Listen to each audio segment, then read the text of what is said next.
Asia के सबसे अमीर शख्स मुकेश अंबानी के लिए कोई ही सेक्टर बचा होगा जहां उनकी मौजूदगी दर्ज न हो। अंबानी जहां जाते हैं अपनी बादशाहत कायम कर लेते हैं और जल्द वे वॉलमार्ट और अमेज़न जैसी दिग्गज कंपनियों को टक्कर देने वाले हैं। क्या है पूरी खबर, आइए जानते हैं इस वीडियो में। नमस्कार, मैं हूं डॉक्टर तन्वी सिन्हा और आप देख रहे हैं बिज तक। भारत में ई कॉमर्स कारोबार तेजी से बढ़ रहा है और 150 अरब डॉलर के ई कॉमर्स बाजार में रिलायंस बड़ी हिस्सेदारी कब्जाने की तरफ आगे बढ़ रही है। मुकेश अंबानी की अगुवाई वाला रिलायंस ग्रुप अपने खुदरा स्टोर नेटवर्क, डिजिटल मीडिया और टेलीकॉम सर्विसेज के दम पर करीब 150 अरब डॉलर के भारतीय ई कॉमर्स बाजार में अमेज़न और वॉलमार्ट से भी आगे रहने की संभावना रखता है। ऐसा हम नहीं कह रहे हैं, ये बर्नस्टीन रिसर्च की एक रिपोर्ट में कहा गया है। बर्नस्टीन रिसर्च की रिपोर्ट के मुताबिक भारत का ई कॉमर्स सेक्टर बहुत तेजी से 3 कंपनियों वाला बाजार बनने की तरफ आगे बढ़ रहा है। इसमें अमेज़न और वॉलमार्ट के साथ रिलायंस भी शामिल होगी। रिपोर्ट के अनुसार अधिकतर टेक्नोलॉजी में डिस्ट्रीब्यूशन की चुनौतियों और एक पीढ़ी छोड़कर आगे बढ़ जाने के भारतीय ट्रेंड को देखते हुए बर्नस्टीन रिसर्च का मानना है कि भारतीय ई कॉमर्स बाजार अलग होगा। बर्नस्टीन की रिपोर्ट में कहा गया है कि रिलायंस भारत में सबसे बड़ा डिजिटल इकोसिस्टम बनने की तरफ बढ़ रही है।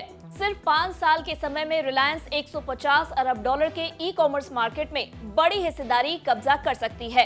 होम फील्ड एडवांटेज के मामले में लंबी अवधि में रिलायंस देश के ऑनलाइन स्पेस में बड़ी हिस्सेदारी अपने पाले में कर सकती है। बर्नस्टीन ने अपनी रिपोर्ट में कहा है कि रिलायंस रिटेल और जियो दुनिया के सबसे बड़े और तेजी से बढ़ते ई कॉमर्स मार्केट में अच्छी स्थिति में मौजूद है।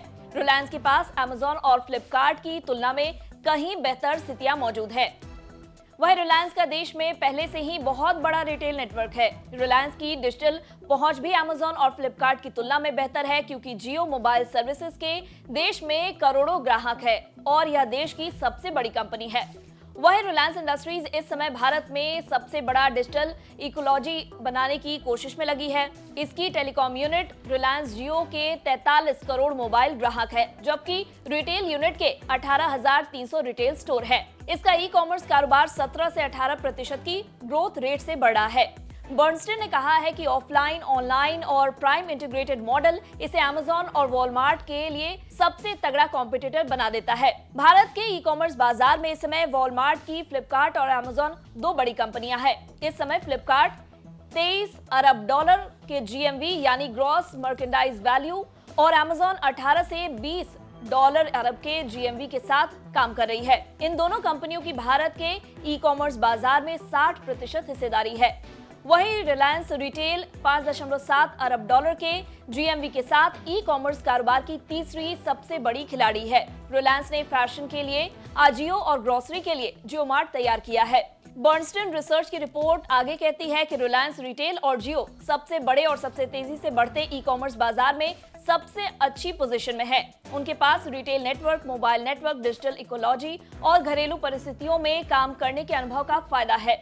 बता दें, साल 2025 तक भारत का ई कॉमर्स बाजार 150 अरब डॉलर पर पहुंच जाने की उम्मीद है। उम्मीद जताई जा रही है कि अगले 5 साल में भारत में ऑनलाइन पेनिट्रेशन दोगुना हो सकता है। अगर आपको हमारी इस वीडियो में दी गई जानकारी पसंद आई हो तो इसे लाइक और शेयर जरूर करें। साथ ही बिजनेस जगत की खबरों से अपडेटेड रहने के लिए बने रहे हमारे साथ और देखते रहे बिज तक।